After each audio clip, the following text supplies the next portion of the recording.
Então, a aula de hoje, terceira aula, formulações cosméticas, bem? Então, a primeira coisa de uma formulação cosmética é a definição dela legal, né? Quais são, quem regulamenta? Então, o Ministério da Saúde, ele regulamenta os cosméticos dizendo que eles são produtos de higiene pessoal, cosméticos e perfumes, tudo no mesmo pacote, tá? Então, minha pergunta é: sabonete é cosmético? Sim, né? Shampoo é cosmético? Sabonete, shampoo, pasta de dente é cosmético? Sim. Sim, porque são produtos de higiene pessoal. Então, higiene pessoal, os cosméticos, que são cremes para rejuvenescimento e tal, e os perfumes, tudo na mesma lei, tudo bem? Ela foi publicada no Diário Oficial, 11 de fevereiro de 2015. A legislação, então, a RDC número 7 de 2015, ela faz o quê? Ela dispõe sobre os requisitos técnicos, né, para regularização de um produto de higiene pessoal, cosmético ou perfumaria. Então, ela fala que para alguém fazer tem que ser técnico. O objetivo era simplificar o processo e agilizar a análise de quem entra. Isso porque a indústria cosmética estava crescendo muito e eles precisavam de mais uma agilidade na aprovação. Imagina que a Avon, né, e a Natura, elas lançam ciclos a cada mês. Então, a cada mês tem um produto novo, uma embalagem nova, um jeito novo, e tudo isso tem que passar por regulamentação. Então, estava muito atrasado, o tempo era muito longo para pedir isso. Então, a lei veio para resolver esse problema, tá? Para que eles pudessem ter inovações de forma mais rápida. Cosméticos tem grau 1 ou grau 2, né?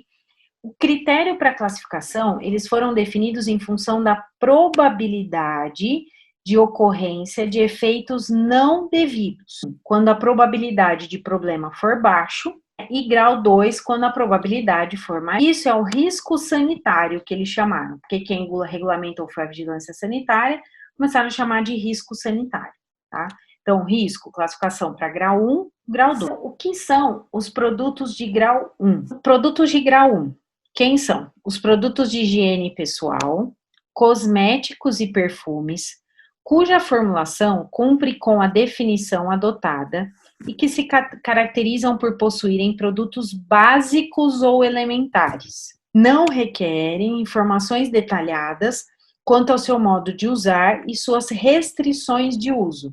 Grau 2, primeira diferença, como que a gente identifica um grau 2? Tem aqui o quê? Uma embalagem secundária, né? Então, ele já vem com uma outra embalagem, tá?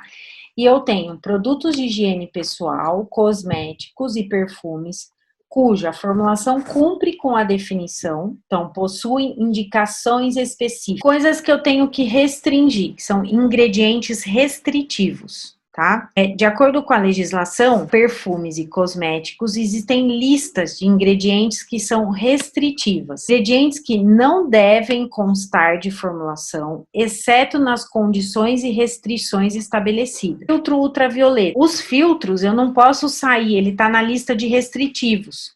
Eu não posso sair adicionando filtro solar. Por isso que ninguém faz um filtro solar 38,5, porque todo mundo faz 10, 20, 15, quando consegue fazer mais, nossa, porque ele é restritivo. Sendo restritivo, ele tem uma quantidade que pode ser colocada. O que é uma solução? Solução são produtos da dissolução de uma substância em um líquido, formando um sistema homogêneo, tá? Então, a primeira coisa, para ser solução, tem que ser homogêneo, não pode ter separação de fase, tá? Então, exemplos aqui de soluções que a gente tem. Óleo Seve é uma solução. Então, para ser uma solução, tem que ser homogêneo, uma fase só. Não pode ter precipitado, não pode ter nada particulado ali. Spray é uma solução aquosa ou oleosa sobre forma de gotículas, uso tópico. Então, eu faço a minha solução, coloco ela no frasco e na parte de cima do frasco da embalagem, eu coloco isso aqui.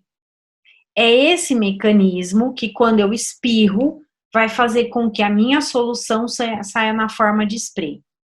Então, na verdade, o spray é mais da embalagem do que a característica. Aerossóis.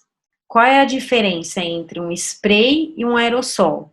O aerossol, a partícula é muito menor. Então, eles são sistemas autocontenedores, que contém jato pressurizado. Então, vai ter pressão lá dentro. Para você fazer um aerossol, o que você vai ter que ter? Embalagem. Então, olha que interessante. Quando a gente fala em forma farmacêutica, lá, que eu vou fazer isso aqui, tá? Eu vou fazer um medicamento, eu falo que ele tem uma forma farmacêutica em creme. Eu não precisei me preocupar muito com a embalagem. A embalagem não interferia no produto. Porque a forma entrou na embalagem. Ela que determinava qual é a embalagem. Na cosmetologia, a embalagem ajuda a forma farmacêutica, certo? Por isso que elas são chamadas de forma cosmética, tá? O aerossol é uma. Eu não consigo fazer aerossol se eu não usar uma embalagem para aerossol. Suspensão é quando eu olho e não tá homogêneo. Então, eu olho, tá homogêneo. Suspensão, eu olho e não tá. Então, ó, esse esfoliante, tudo é suspensão, bem? Os protetores solares são suspensão. Você coloca contra a luz, você consegue ver que tem partículas ali, tá? Os esmaltes coloridos são suspensões, porque o pigmento está suspenso naquela base. Então, eles são sistemas heterogêneos, formado por duas fases. Fase externa, chamada de veículo, que é sólida ou semissólida, que a gente já viu, e a fase interna, que são partículas sólidas insolúveis na parte externa. Quais são as características desejáveis de uma suspensão, tá? Essa é uma característica bem interessante. Eu prefiro que uma partícula, ela se encontre homogênea, dissolvida, tá? As partículas, elas têm que estar suspensas. Dissolvidas, ela seria a solução, né? Então, as partículas, elas vão estar suspensas, homogêneas, embora eu consiga ver que elas estão ali, elas estão em todas as partes. Quem já comprou esmalte vencido sabe que a cor fica numa parte só. Ela craquela, ela vai para baixo. Isso não é uma suspensão interessante. Essa aqui também não, e essa aqui também não, bem?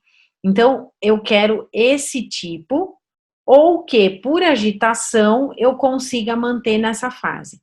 Também não adianta eu ter uma coisa que precipita muito, e quando eu agito, eu tenho 2 minutos para usar, que depois já volta daquele jeito.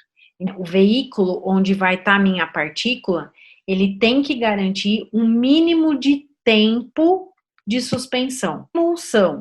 Emulsão são sistemas heterogêneos. O único homogêneo é a solução. Heterogêneos, constituído de gotículas de um líquido disperso em outro líquido. Isso é uma emulsão. Ele é um sistema também que tem coisas miscíveis e immiscíveis, e ele fica ali disperso, tudo bem? Então, emulsão tem a forma mais pastosa do que uma suspensão. Em emulsão, eu não consigo identificar as fases, embora eu saiba que tem mais de uma fase. Do que é feita uma emulsão? É de um líquido, que é a fase interna, que vai ser emulsionado, e de uma fase externa, que é um emulsionante. Então, eu tenho uma fase que vai ser emulsionada e outra fase que vai ser quem vai fazer a emulsão. Uma emulsão pode ter como fase interna óleo, e a fase externa água, ou o contrário, a fase interna água e a fase externa óleo. Então, eu consigo juntar os dois. Aí, eles praticamente na mesma fase, praticamente junto, tá? Mas eu sei que eu peguei o óleo, peguei a água e comecei a unir os dois. Quando eu quero água e óleo e fazer com que eles fiquem juntos, sem separar a fase, eu tenho que usar o quê? Desenho de emulsão, ó. Aqui eu tenho uma emulsão óleo, água, tá vendo, ó? A fase oleosa tá dentro. Quem é o emulsionante é a fase aquosa. E tenho aqui uma emulsão óleo-água, fase oleosa por fora e a água por dentro. Se eu fizer uma emulsão e ela ficar fluida, tá? Porque tem muita água, eu chamo ela de loção cremosa. Se ela ficar semissólida, com alto conteúdo de material graxo, que é óleo, tá? E menor quantidade de água, eu chamo ela de creme. Emulsão. Essa embalagem, eu tenho que fazer o quê? Eu tenho que usar o pump, não tenho? Se eu fizer como creme, vai demorar. Então, eu faço uma loção corporal.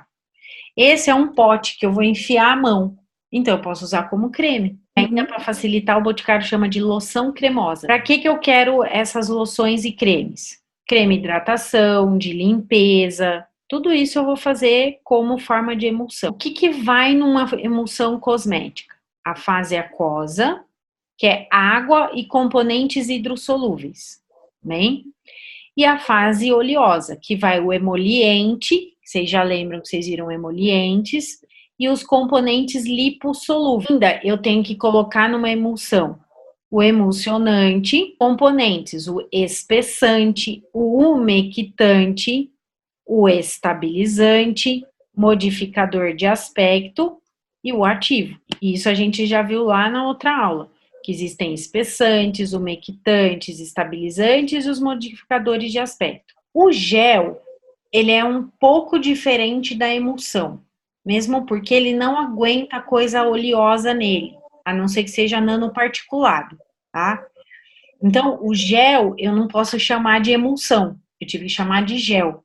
Embora ele tenha aparência muito semelhante das emulsões, ele não consegue misturar água e óleo com aquela eficiência. Então, o gel é uma outra forma, tá? Então, emulsão, loção e creme. Gel, gel. Aí você tinha me perguntado, Alex, gel, creme. Eu vou ter que pegar o gel, o creme, que é uma emulsão, e juntar os dois. Aí eu tenho um gel, creme. Óleo gel, né? São aqueles que eu consigo colocar um pouco de óleo no gel, mas eu pago uma coisa não legal. Eu tenho que usar silicone ou parafina, ou o gelificante para conseguir fazer isso. Os óleos géis, normalmente quando você passa, ele é grudento, ele não tem um tato muito gostoso, tá? Composição básica dos géis. Eu tenho gelificante, que são os carbômeros, hidroximetilcelulose e carboximetilcelulose, bem? Umectantes, tá? Estabilizantes, olha os parabenos aqui, e os ativos. Então, em gel, eu ponho extratos de planta, coloco ácidos, coloco vitaminas hidrossolúveis, proteínas hidrolisadas, tudo aquilo que é hidrossolúvel vai muito bem. Gel creme, que a gente falou, é uma emulsão contendo uma porcentagem na fase aquosa com baixíssima conteúdo oleoso.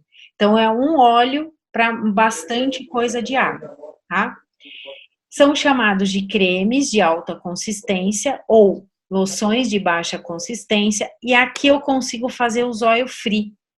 Grande característica desse gel creme é eu fazer a emulsão usando tão pouco óleo, ou um tipo de óleo que seja de cadeia bem pequenininha, que ele fica oil free, tá? Como quando eu uso silicone ou óleo de macadâmia, que são os principais componentes emulsificantes que não vão dar característica oleosa. Os protetores solares, hoje a maioria é gel creme, que eles tendem a aumentar a quantidade de água, tá? E alguns cremes de tratamento, principalmente os para idade. Quem trabalha em farmácia e puder, tem um creme da Neutrogena, que é da Johnson, na verdade, que ele chama Hydra Boost. É um creme que ele foi uma revolução, ele saiu acho que em 2018, mais ou menos, porque ele é o primeiro gel creme que parece gel.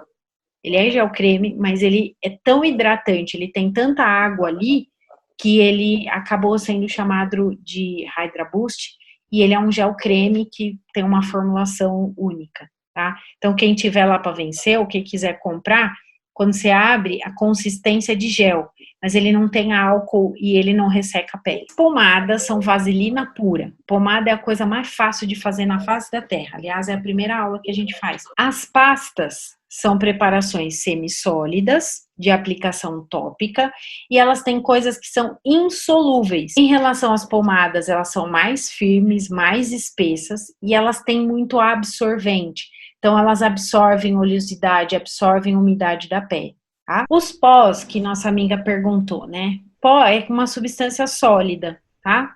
É pó para maquiagem, os talcos são pós, né? Perfumados, antissépticos, né? Eles são os pós, bem? Não é o fato de estar compacto que vai deixar de ser pó, bem? Eles podem conter pequenas porções de líquido, normalmente a fragrância que a gente coloca e ele absorve, mas o grande veículo deles é o adsorvente. Pó tem que ter um adsorvente fantástico, senão ele pega umidade e fica craquelento. Bastões são mais difíceis de fazer, tá? Eles são formulações sólidas, com formato cilíndrico, bem? E eu preciso de cera. A base do batom é cera, então cera de óleo de abelha, cera óleo de carnaúba, tá? E os desodorantes, que tem propileno glicol,